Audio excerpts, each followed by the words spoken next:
Good morning, everybody. My name is Leslie, and I'm joined here by Valina, and we are here from Adler Community Health Services.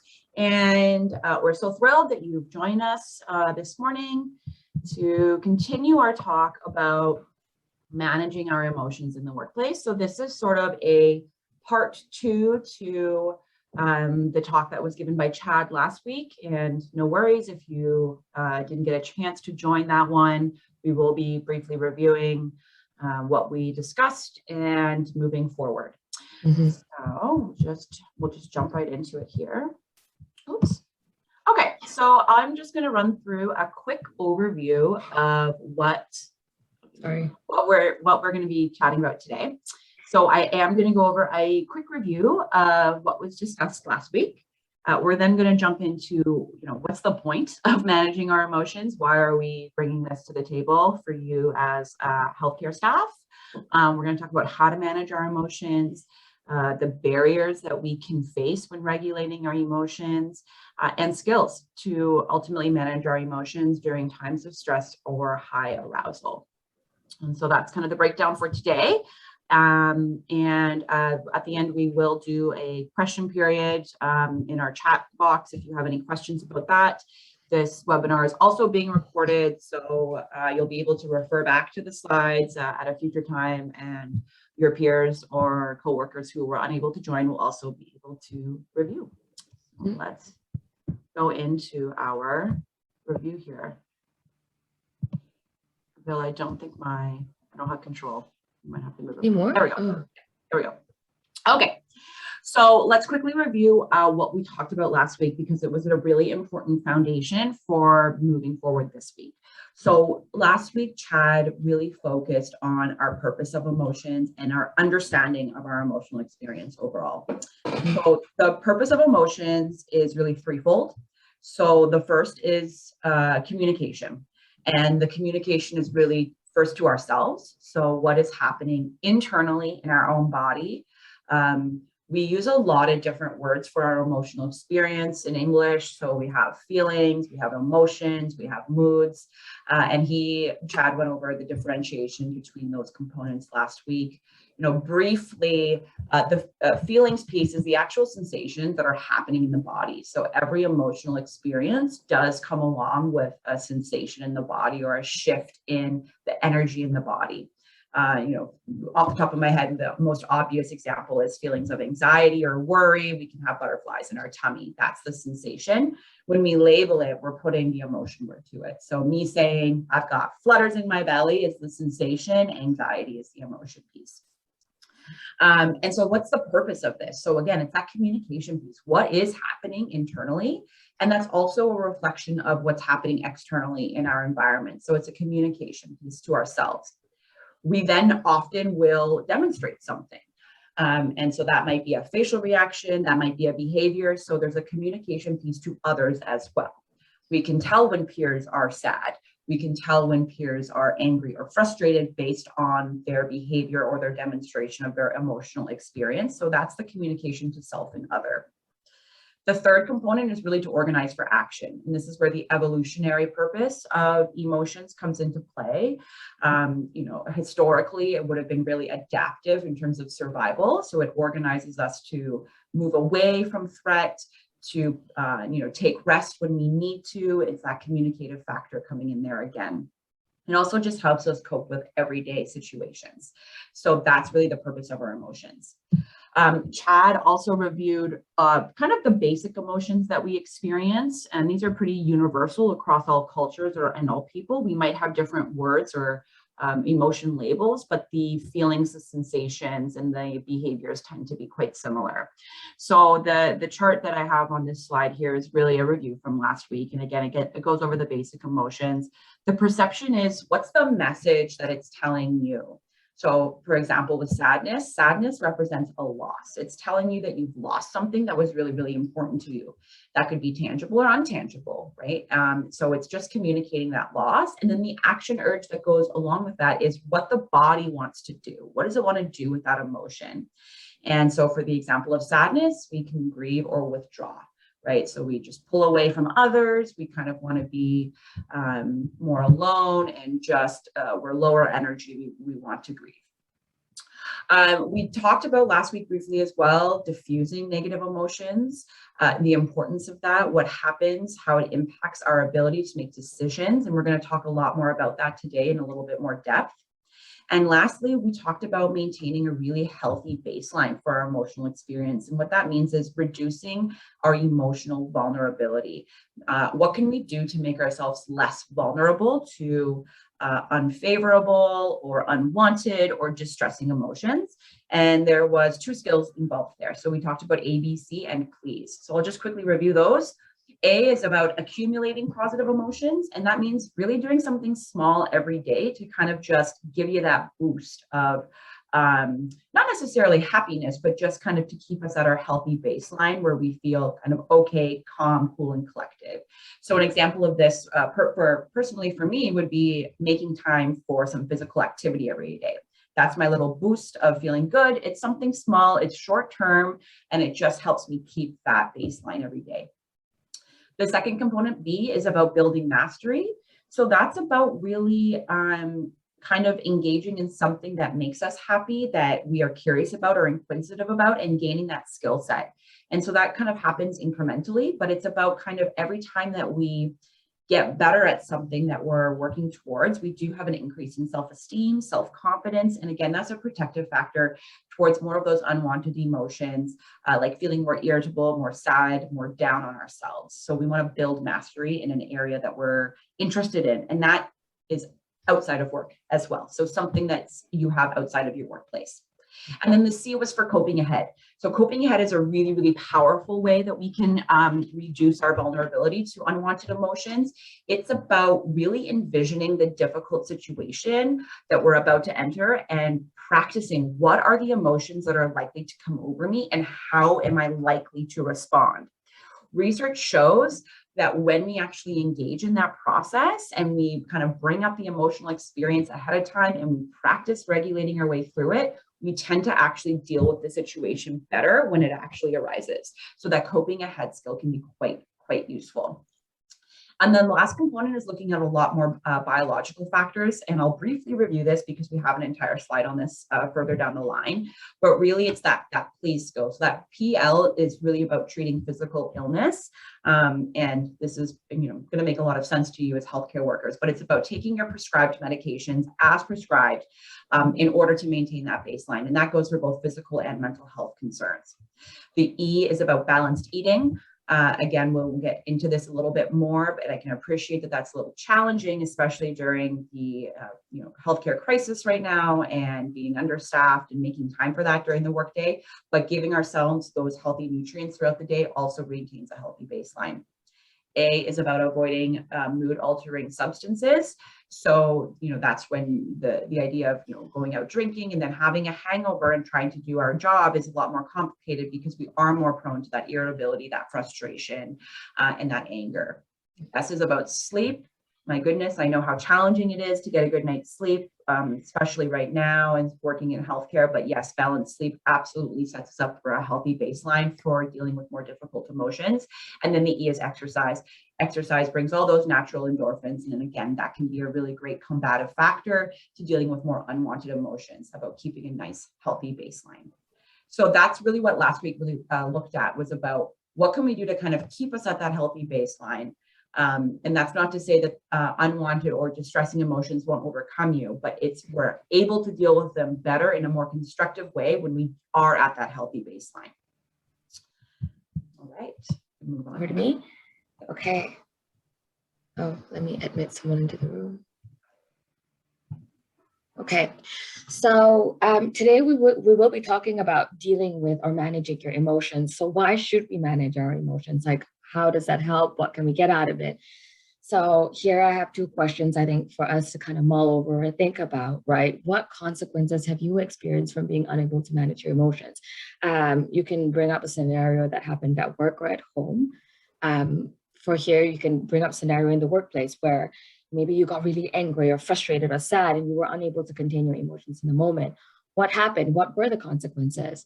Have you been in a workplace environment where others were unable to manage their emotions, right? You're witnessing maybe a coworker or a superior like being unable to manage what they're feeling. How did that feel for you? How safe did you feel psychologically? How safe did you feel emotionally? Did you feel like you could express your needs, your wants, your opinions to this person moving forward? So, I mean, I think a lot of us, I'm not going to assume, but like a lot of us have felt or have been in environments where people are unable to manage the emotions, and we end up feeling pretty unsafe. We're hesitant now about voicing our opinions because we're like, are we going to get yelled at? Are we going to make someone cry? Are we going to upset someone? So managing our emotions in the workplace is pretty important, at home too, and it's not saying that we are saying not to feel your emotions. It's about how you react to feeling the emotions that you're feeling. And so today we're going to look at how. This is just like a little chart. We're going to give you an overview of what we're going to really teach you today or talk about today. So how do we manage our emotions? The first thing is to improve your ability to detect present emotions. This chat presented last week, right? He gave you the list of emotions. Leslie just reviewed it. Being able to discern between anger and sadness, very, very useful, very, very helpful. Next is to be curious. I think a lot of times when we feel negative emotions, the first instinct is to be like, no, no, no, no, this is bad. Stop feeling this bad emotion. Feel positive instead. Be happy instead. But I think what will be more helpful, more effective is to be curious, right? I feel angry. What do I do when I feel angry? How do I avoid my anger? I feel sad. How do I avoid my sadness? Because the thing is, we can avoid in the moment, but those emotions kind of get ingrained and they start leaking out of us when we least expect it. Or like when Leslie said, we're hungover, maybe we're drinking and we're unable to control our impulses, those emotions tend to come up. The next thing is to increase our awareness and tolerance of the physical sensations related to the emotion. Feeling angry, anxiety is so uncomfortable. Your tummy hurts, you have a headache, your jaw's clenched, so your muscles are tight, you're feeling pain in the shoulders. It's uncomfortable. You want to stop feeling it as quickly as possible. But being curious and creating awareness and allowing the emotions to pass through our bodies is very useful, because then you're more likely to, but the next time you feel the emotion, you're like, oh, I know this emotion, I know how to cope with it.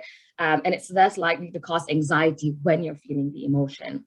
And lastly, utilize the available skills that you have in the moment. So we're going to talk about skills later, but as Leslie was saying with ABC, please, that's just coping ahead. That's just setting yourself up for success. Okay, baseline, like regulate it. But then later in the presentation today, we will talk about specific skills you can use in the moment, regardless of where your baseline is at. Okay, so the framework for today, what we're gonna do is we're gonna talk about the challenges that are present when you're trying to manage your emotions. I know I have these challenges as well. And then we're gonna talk about how to address each of the challenge that's coming up. So we're going to look at biological factors. We're going to look at reinforcing consequences of behavior, emotional overload or flooding of emotions. Your current mood state can make it really difficult to manage your emotion in the moment. A lot of us too, we think of emotions as facts, like, okay, I'm angry, so that person totally did me wrong. Like, they're to blame, I'm going to yell. And lack of skills, like a lot of us, I think, sometimes lack the appropriate skills to deal with emotions in the moment. It's hard to get skills when like certain negative emotions are viewed as bad and like you're encouraged to feel positive emotions instead. So Leslie is gonna bring us to the first one here, biological factors. Yeah, I think the biological factors piece is it is one of the easiest ways that we can try and reduce our vulnerability to intense emotional experiences. And it's one of the things that can actually be done every day. And that helps really maintain that healthy baseline. So we talked about last week about, using things like healthy diet, a healthy amount of sleep, and using exercise and movement daily to really help reduce our vulnerability to emotions. When these things are off, when we are not eating properly, or our diet is full of fast food and not proper nutrients, we do tend to see increases in irritability, frustration, anger, more of those unwanted emotions. And you'll hear Bill and I both kind of refer to emotions, not necessarily as positive and negative, because they're not good or bad. They're about communicating something. So I tend to speak about unwanted and wanted emotions. We generally don't want to feel irritable or angry, but it's not a negative thing. It's communicating something about the environment, right? So again, with diet, we want to make sure that we are having, we're getting as much nutrients as we can, vitamins, minerals, etc., because all of those little components of our diet really do impact the sensations and the feelings that we are experiencing in our body. Sleep is massive. And I know that sleep has been a theme. I think that we've talked in all of our webinars this far, and for healthy mental health as a whole, we know that we need a really good amount of sleep and restful sleep, right? So not little naps here and there. It's really getting into that deep wave sleep, so we do feel that rejuvenation. Again, as healthcare workers working through a pandemic right now, working through staffing shortages, we can appreciate that this is incredibly challenging. These things, they seem very rudimentary, but they're so very important for managing our emotional experiences. Research is constantly changing about the amount of sleep that adults need. Growing up, I thought it was 6 to 8 hours. Now I hear 10 to 11 hours, and that just sounds like a gift. It's very hard to obtain that. But again, it's about having that restful sleep, making sure that when you are going to sleep, we're removing distractions. So to the best of the ability, not maintaining screen scrolling while we're lying in bed, utilizing bed just primarily for rest. So we're not doing work in bed, because what that sets up is tricking the brain that, okay, bed is a place where I should be awake and alert because now I'm doing work in bed. So we really want to separate the work and the sleep space. Sleep should be incredibly restful to the best of your ability. And then the exercise component, so very important. Again, those natural endorphins help maintain that natural baseline of our emotional experience, but it also helps continually regulate as well. So you'll hear people, that feel, I've got this surge of energy, I've got some anger, and I want to go work it out, right? Have a release. That can be a really good way too to return to baseline if you are feeling emotional intensity and you do have the ability to have some exercise and movement. Now I can appreciate, again, on a 12-hour shift, that's going to be very hard to obtain for you all, or for some of you. And so it's kind of making what you can around the hospital-based setting in terms of exercise and movement. You guys are on your feet all day, every day. So I'm sure you are moving a lot, but trying to just make some extra time for that when you can, and choosing to do the movement or the exercise of your choice, right? I get that running up and down the hospital stairs is maybe not the most exciting way that you choose to get your exercise. So trying to find other avenues, other outlets outside of the workplace where you're engaging in some sort of movement or exercise that really helps, that makes you feel better. And so when these things are off, we're going to be more likely to experience unwanted emotions, or the intensity and the duration of the emotional experience may be prolonged or too intense for the situation. And so that's why these biological factors can really impact our emotional experience. Yeah. Oh, thanks, Leslie, for pointing out the negative and positive emotion thing. Totally unwanted and wanted, my language too. Okay. Why isn't it? Okay, yay. So the next thing we're going to be looking at, or the next challenge, I think, to managing our emotion is reinforcement of our behaviors. And I really want to say, like, reinforcement of our behavior when we feel an emotion, not the emotion. The emotion's not really the problem here. So what is a reinforcer, right? A reinforcer is any consequence that causes a behavior to increase. So the increase can be an increase in intensity, frequency, or magnitude, or some other quality. Essentially what that means is, like, the behavior you see gets repeated, and it maybe gets bigger, or it gets, you do it more often. So, like, Vil, what does that mean? So I provided here, I made an example here to really explain what reinforcement of behavior means. So the example I'm choosing to talk about today is anger. So maybe thinking about, you can do this along with me, maybe thinking about a time where you were angry at the workplace. If you can't think of the workplace right now, you can even like think about a time you're angry at home. So an example would be perhaps a coworker or superior is needing you to do something, and you're very busy because you have patients, you're understaffed right now, and you're like, wait, hold on, I'm going to get back to you. And so you're still doing work, and that person is calling you now, and they're like, please come do this right now. And you're like, wait, please wait. Third time happens, and now you find yourself getting really angry because you're like kindly setting a boundary, you're letting people know what you need, but that boundary is being crossed or violated in some way. Your needs are not being taken seriously. So the emotion that you feel is anger, which is totally justified. So then what you do is you raise your voice at this person. Maybe you shout, maybe you slam down the phone, maybe you walk away from them. But this example I'm giving here is raising your voice because you feel angry. And so there are two consequences that can happen here, right? Maybe the first one I'm going to look at is the person that maybe you're yelling at, or maybe you walk away from, maybe you say something sharp, that person stops bugging you now. They're like, okay, I'm going to leave him or her alone. Maybe they'll get back to me when they have time. So then what we learn when we do stuff like this is like, oh, if I raise my voice, if I am harsh, or if I set a boundary really hard, then people are more likely to take me seriously. People are more likely to respect my boundaries, my needs, right? And so you're more likely to repeat the behavior because you learn, if I set a boundary calmly and kindly, no one's going to take me seriously. Another consequence could be that like you get a warning. You're like, someone tells you like, you can't talk to me like that. Or you get into a verbal fight in the middle of work and you're like, okay, I'm not going to do this again because the consequence wasn't what you wanted. Because not only like, are you already angry, but now you're stressed because of the consequence of your behavior.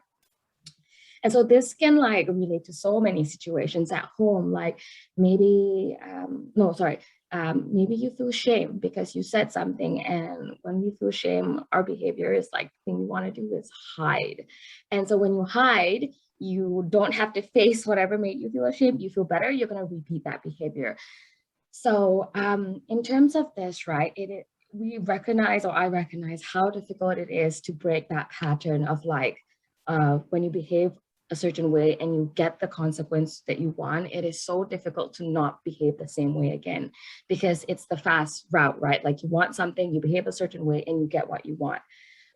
But what I think we're encouraging you to do is, if the behavior that you present or act in is ineffective or is not useful for you in the long run, then it's important to take stock of like this behavior, how it affects you, and if it's benefiting you in the long run, and if it's benefiting other people around you in the long run, if it's applicable, especially in the workplace.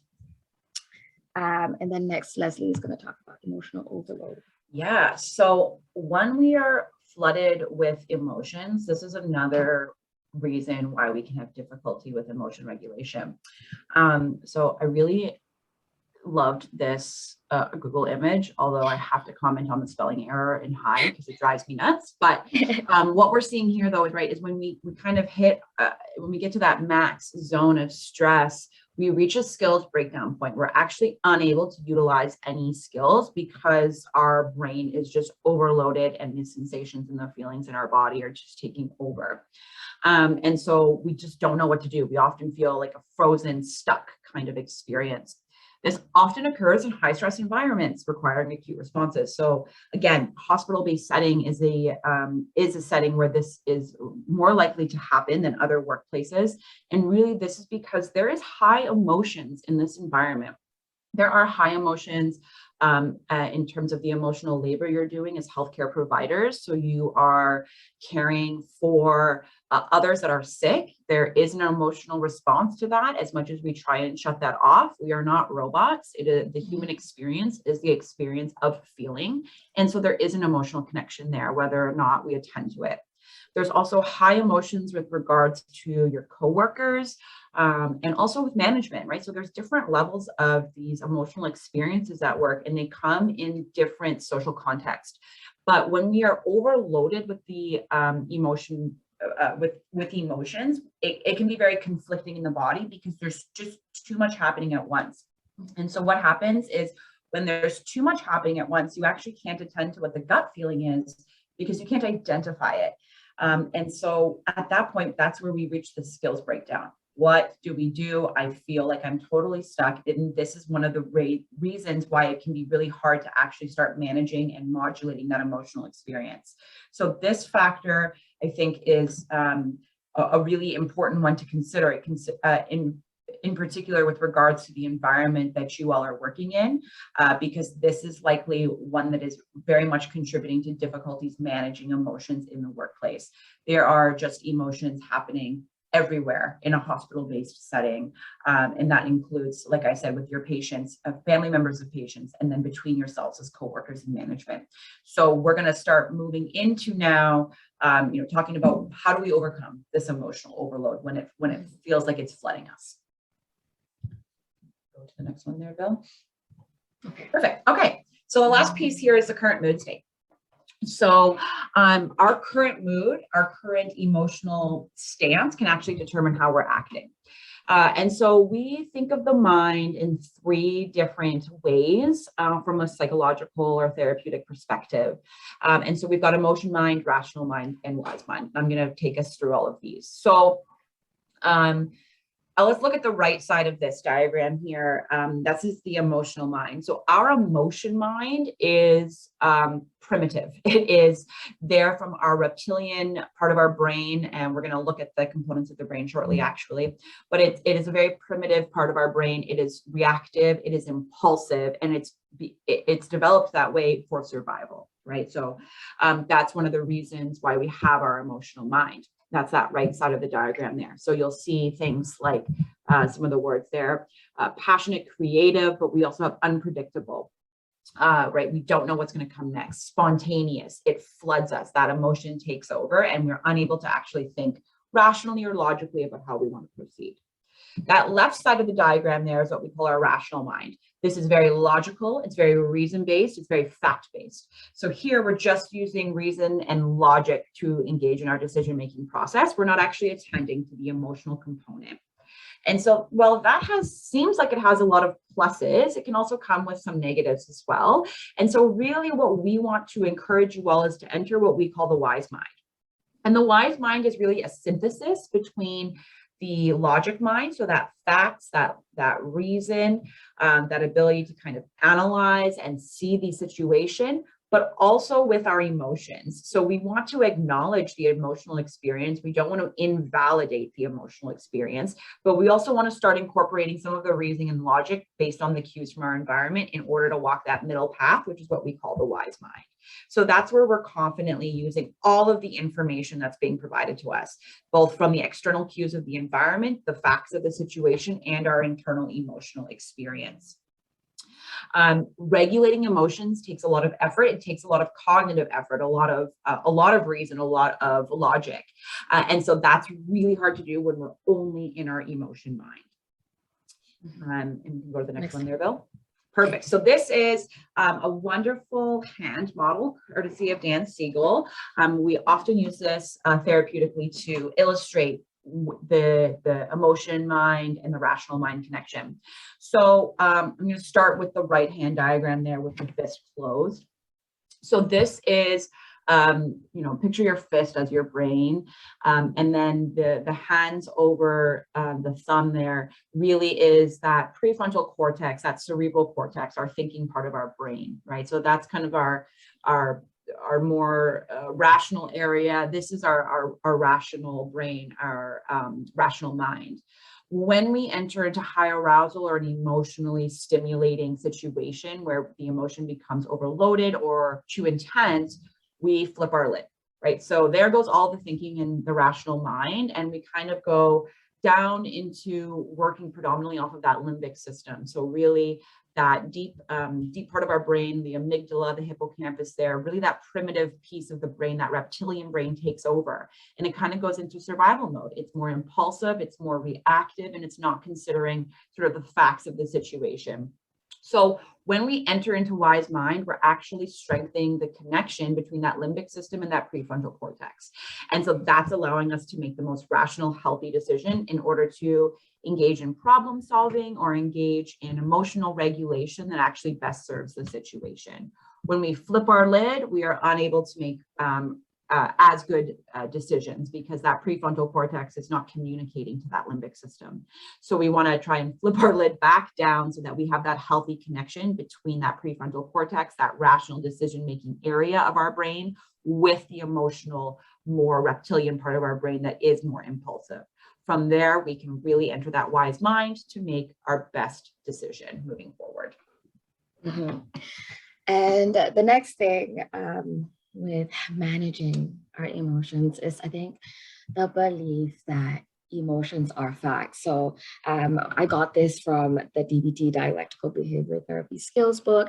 And in the book, the author, the creator of DBT, explains that without awareness, there is we don't know what we're feeling. So for example, something happens, if you're not paying attention to the event.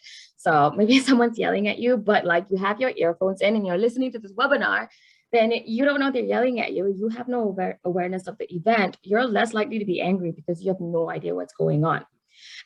So within that same train of thought, our emotions comes from our awareness, right? So our awareness of the situation, our awareness maybe of what we're feeling inside, noticing our bodily sensations, our thoughts, maybe they're racing and you're like, oh my God, I'm feeling something here. And so, and a big part of emotions too, is that our interpretation of an event really determines how we feel about it. Because maybe the same thing happens to Leslie and I, but maybe I'm in a bad mood and I might see the event as being I see the event in a certain way. So then my emotions related to it are maybe anger or sadness or maybe shame. And Leslie is regulated, she slept well, she's eating well, she's exercising. And maybe she has a different interpretation of the event. She's less likely to see things the way I do. Right. And so just within just with that idea, emotions are not facts, because fact would be Leslie and I feel the same thing because we perceive this in the same way because this is a fact. And so with that, if we change our interpretation or our awareness of the event, our emotions are likely to change. Manny entered. So what I mean by that, so we'll talk about the skills in a bit, but if you're feeling angry, I think what happens is when we feel angry, for example, we assume that the other person had ill intent or that they did this to hurt our feelings. We start blaming them. We maybe think they're bad people, but it could be different than that. Their actions made us feel a certain way, but they may have not meant it with malicious intent. And I think allowing that idea or allowing other interpretations to enter our mind makes us able to choose, do I want to keep being angry? Maybe I can use a skill to regulate myself in the moment so that I can enter wise mind and see the situation as it is or think of it in a different way. Yeah. Okay. So then we've talked a lot about all the difficulties with managing behaviors and how to overcome them. And now we're going to talk about the skills, and Leslie's going to go through each one. Yeah, so we're going to start moving into what do we do? So we've talked about, like Bill said, we've talked a lot about all of the things that make emotion regulation difficult or challenging. And so now we want to end with giving everybody some concrete skills that they can walk away with about how do we actually manage these when they do become too intense or they're lasting too long or it is an unwanted emotional experience. So the first and foremost is we cannot start regulating our emotional experience if we are unaware. And so that's why mindfulness is the first component of this. And Bill is actually going to walk us through a mindfulness-based activity shortly. And then we're going to start talking about 3 different skills in particular: checking the facts, opposite action, and problem solving. These are all skills drawn from research. They're all evidence-based and utilized across multiple different environments with multiple different individuals with different difficulties in their emotional experience. So they have been shown to work, and the more that we utilize them, the more that we practice them and make them habitual, they will become kind of the go-to solution for your emotion regulation difficulties. Mm-hmm. So we're gonna start off with mindfulness, and many people have different, I think, definitions of what mindfulness is. I got this from a book. The reference is at the end of the slide here. So mindfulness, Marsha Linehan describes it as like the act of consciously focusing the mind on the present moment without judgment. Without judgment being a key piece here, like earlier, Leslie was saying negative, positive. No, we're just noticing what's happening to us without ascribing if this is bad or good. And so within mindfulness, right, she talks about what is mindfulness, like what is involved in mindfulness. The first thing here that's pretty important is observing. So in terms of observing, right, we're not trying to notice an emotion and try to terminate it if it's unwanted or prolong it if it's wanted. We're just noticing. Oh, this happened today. I'm presenting in this webinar today. How am I like, yeah, so observing what's happening. Right now I'm presenting in the webinar. I'm talking to you. I see Leslie. I'm looking at the screen. That's just observing. Next, I'm describing what's happening. So, okay, so this is important because describing an event as it is very important for us. It's like one of the first steps to regulating an emotion, right? Because I think when we have an emotion, our brain goes into overdrive trying to like make up all these scenarios. But when we come back to the present moment and describe what is exactly happening, it's important for us to develop, it'll be helpful for us to develop like self-control in terms of like, whatever we're feeling right now may not fit the facts of the situation. And lastly, what is participating? So participating is interesting because I think we've all done things like, I don't know, cooking or driving, you know, driving home. You're driving, you're participating, but you're not mindful, most likely. Because I've driven like far distances and then suddenly I'm home and I'm like, whoa, I'm home. When did this happen? What was I doing? Or you're cooking a meal, like, I don't know, you're making carrot soup, you're chopping carrots. The next thing you know, there's soup in front of you and you're like, wow, I didn't pay attention.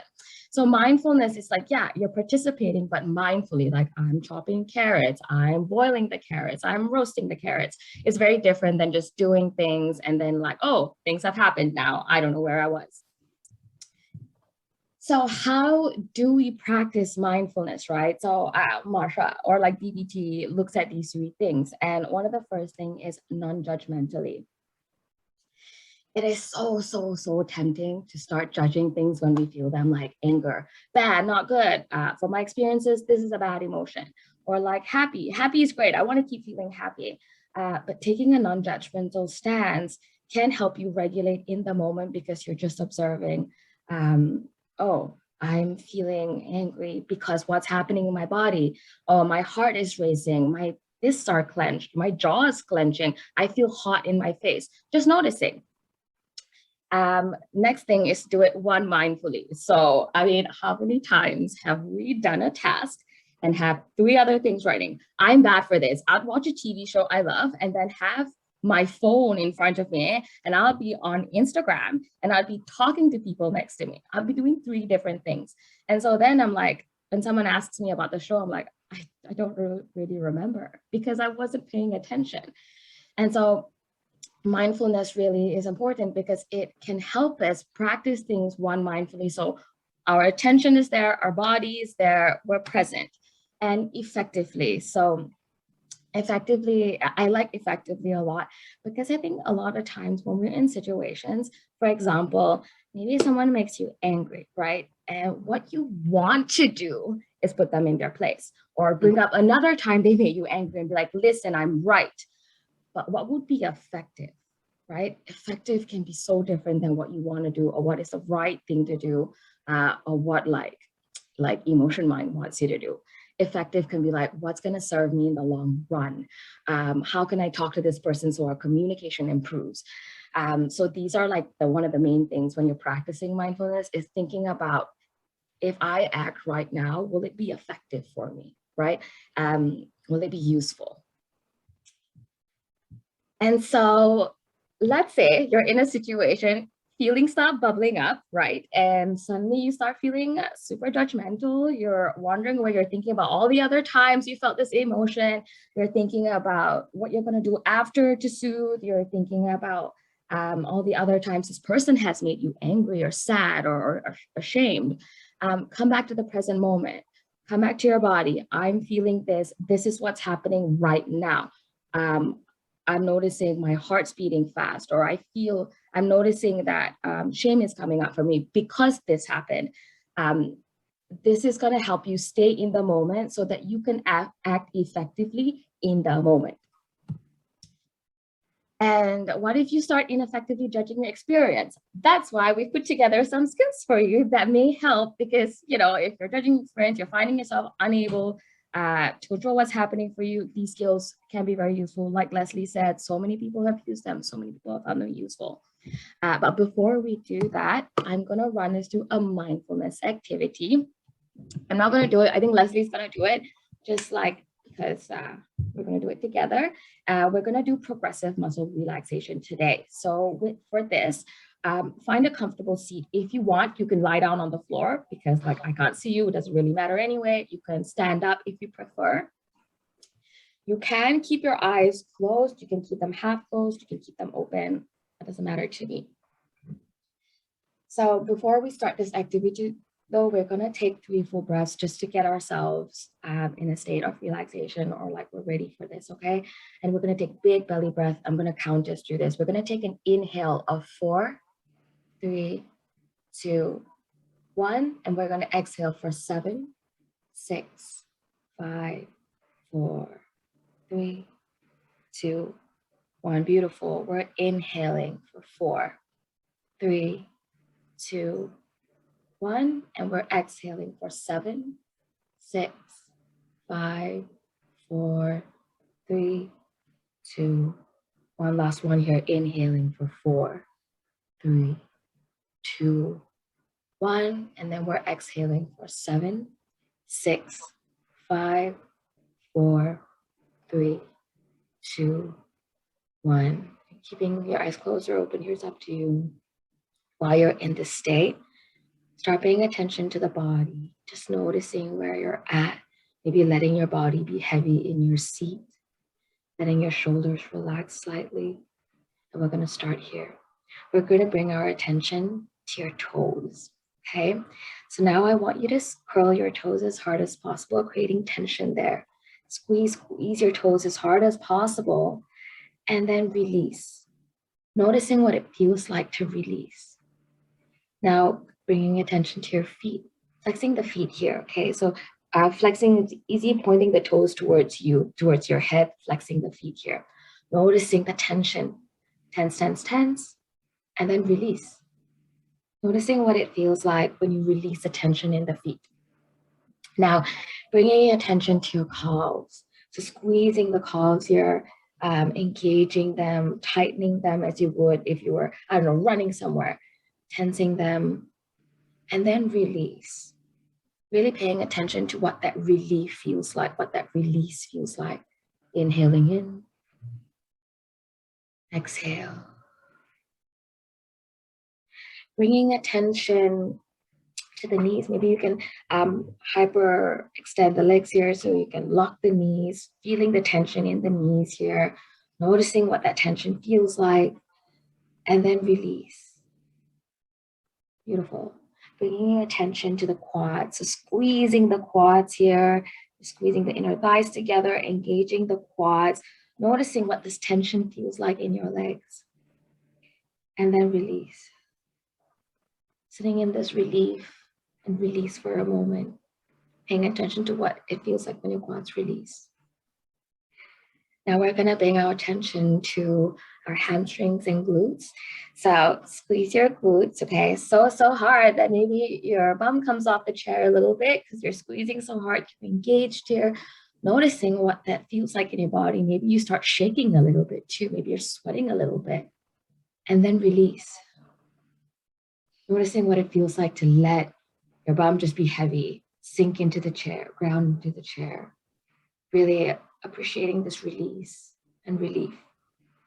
Now, Bringing attention to the abdomen here, sucking in the abdomen, squeezing in the abdomen, imagining bring your belly button here back towards the spine, squeeze, squeeze, squeeze as hard as you can, and then release. Let your belly hang out, don't suck it in, just let it be. Noticing what that feels like to just release the belly here.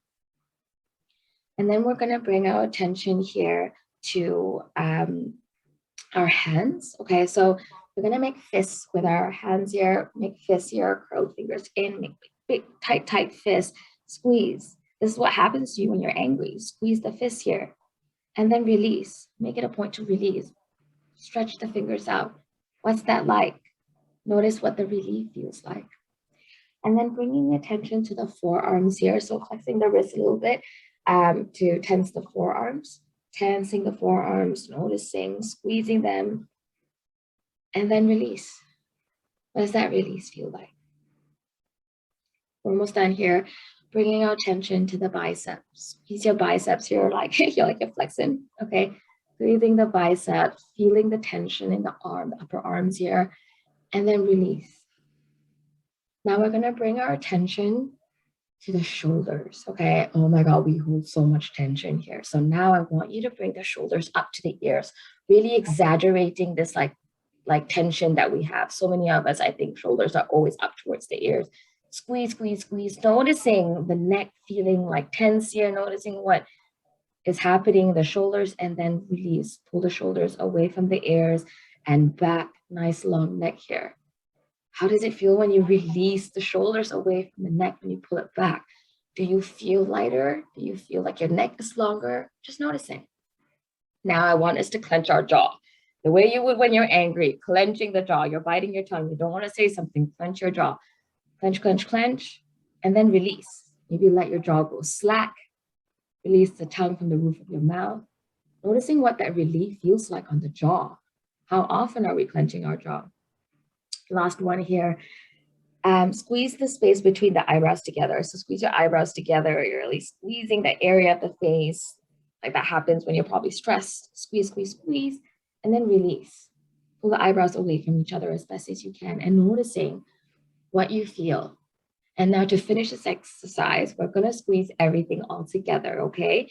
You're gonna squeeze the toes, you're gonna flex the feet, you're gonna squeeze the quads, your glutes, your abdomen, your make fists, squeeze the biceps, forearms, shoulders up to the ears, you're clenching your jaw, squeeze, squeeze, squeeze, and then release. Take a nice big breath here, inhale, and then exhale. Just a little activity that I think you can do whenever you're feeling very tense. Squeeze all the muscles and actively release and notice what that brings up for you. And if you still feel as tense as you did before. Okay, thanks for joining me on that. Leslie is going to now talk about more skills. Thank you, Bill. Folks, that progressive muscle relaxation, PMR, that we just did is also a really helpful technique for those that have trouble falling asleep. So I actually mostly do that in the evening when I'm in bed and I'm having trouble falling asleep, all that tensing and releasing. So that's a really great way to engage them in some relaxation. Oh, thanks, yeah. So checking the facts has to be my favorite of the emotion regulation skills. It is one that is utilized. I utilize it for most of my emotional experiences, and it is the one that I work with my clients the most intensely on. Because as Vil mentioned, emotions are not facts, but oftentimes we get stuck interpreting them as if they are, and believing that they're, that it's true. This is the experience I'm having, and I'm stuck feeling this way. So it's really important to check whether our emotional reactions actually fit the facts of the situation. And that's where you want to look at whether or not that emotional experience is true for what the environment is telling you. So often what happens is we can change our beliefs and assumptions to fit the facts, and this allows us to actually change our emotional reactions to situations. When our emotions can sort of be set off in two ways. So we can have an event, which changes our thought process, which then impacts our emotional experience. Or the event is so strong, it actually brings on an emotion first, and then our thinking changes after that. And so that's where our interpretations can get muddled in this experience and actually lead to judgment as opposed to utilizing facts. and almost allow our emotional response to become too big or disproportionate to the situation overall.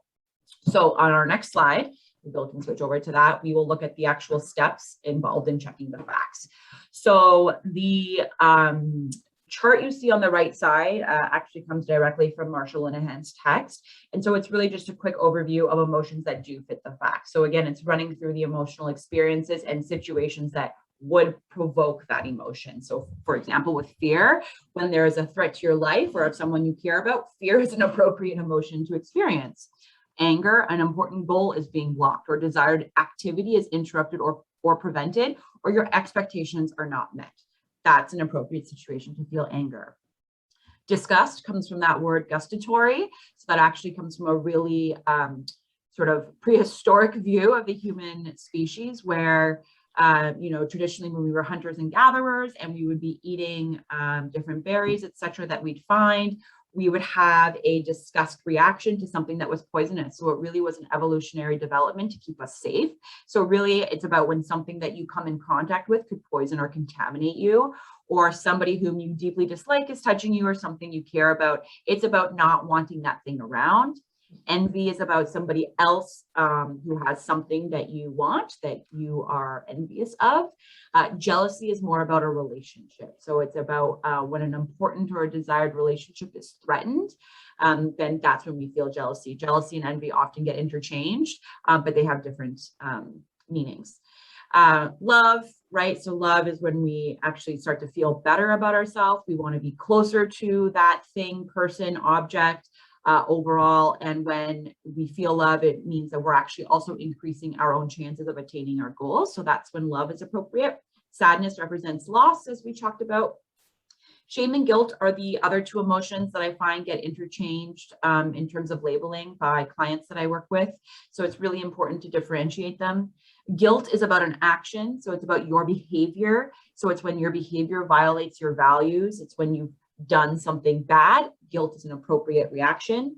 Shame is more about the self and the identity piece. So shame is when a piece of your identity is considered bad. So shame is more about I am bad. Guilt is I have done something bad. So when we're checking the facts, what are the steps here? So we're first asking ourselves, what emotion do I want to change? This is why that mindfulness component that Bill just went over is so very important. If you don't have an awareness of what your emotional experience is, we cannot change it. And so that's why the entire previous webinar was really focusing on understanding and labeling our emotions, because that is ultimately step one. The way that we understand and label comes from that mindfulness piece, bringing in awareness, checking in with the sensations in the body. Then ask yourself, what's the event that's prompting my emotion? What's going on around me? From there, we want to look at your interpretations or your thoughts about the event. How are you judging this event? What are you thinking about yourself, others, or environment in this situation? Ask yourself if there is a threat or what the catastrophe is. So that's step 4 and 5 there. From there, we can look at, does the emotion and or the intensity fit the actual facts? Sometimes we can have a disproportionate reaction. The intensity is too high. So that's when we want to see, is it justified or is it not justified? The other component is looking at the duration. Has this emotion gone on for too long? Why is it lasting so long? So by looking at all of these components, we're checking the facts of the emotional experience and we're making sure that that emotion actually fits the facts. From there, we go in 2 routes. The first is, if the emotion does not fit the facts, we're going to go into one skill set that Bill's going to talk about. And if the emotion does fit the facts, then we're going to look at another skill set, which I will finish off our talk with today. So let's move over into opposite action for when the emotion does not fit the fact. Perfect. Yes. Again, we even have a little disclaimer here, like use opposite action when your emotions do not fit the facts. And if acting on your emotions is not effective, because we don't want you to invalidate your feelings if they're justified, right? If someone is actually hurting you, you don't want to be like, no, I shouldn't feel sad or angry right now. Like I should feel something else. No, we're not saying that. So in terms of opposite action, first step is identify, again, awareness, name the emotion you want to change. So maybe you feel sadness, something has happened and it doesn't fit the facts. So this is sadness that doesn't fit the facts. So check the facts to see if the emotion is justified. It's not. Identify and describe your action urges. So what do you want to do? You're feeling sad. when I'm sad, for example, I want to stay home and watch TV. I want to nap. I want to lie down, not go out, not hang out with people. So then ask yourself if expressing or acting on this emotion is effective in the situation. So let's say if I have one off day, I'm sad and I want to lie down all day. Tomorrow, will I feel better that I lie down all day? Would I feel better if I did something? So then I would feel, so my conclusion is that I would feel better if I did something, because this is one of my days off, my only one day. I want to get stuff done. So then identify the opposite actions and act. So if I feel really sad and I don't want to engage in things, then the opposite action would be to go and engage. So for example, if I want to lie down all day, I'm not going to lie down all day. I'm going to go for a walk. If I want to listen to sad music, I'm going to listen to happy music, and I'm maybe even going to dance and fake it till I make it, you know what I mean? And then repeat acting opposite to your action urge until your emotion changes. This thing I love. At first, when I heard about opposite action, I was like, no way, this is not going to work. I'm not actually going to feel happy. Guess what? It does change your emotion. I do feel much better. And when I'm further away from the initial emotion that I was feeling because it did not fit the facts, I'm so much more able to go into wise mind and act better and be effective for me, so that I don't regret, or like I don't act in a way that is detrimental to me in the future. But Leslie's now going to talk about when the emotion does fit the fact. Yeah, so sometimes our emotion does fit the fact, whether that's an unwanted or a wanted emotion. And we have to kind of engage in, now, what are we going to do with this emotion when it does fit the fact? So that's when problem solving comes into play. So first we want to figure out and describe what the problem situation is. Again, you're seeing that mindfulness skill really being utilized here in that observe and describe, right? Observe the situation, describe the problem situation. So mindfulness is really interwoven into all of these skills as a whole. From there, we're going to go into checking the facts. Okay, we looked at the facts of the situation. I missed an appointment with a client and I feel guilty. That's sort of an appropriate reaction because I did something bad. It goes against my values and my morals. I like to be respectful of people's time, so I feel some guilt.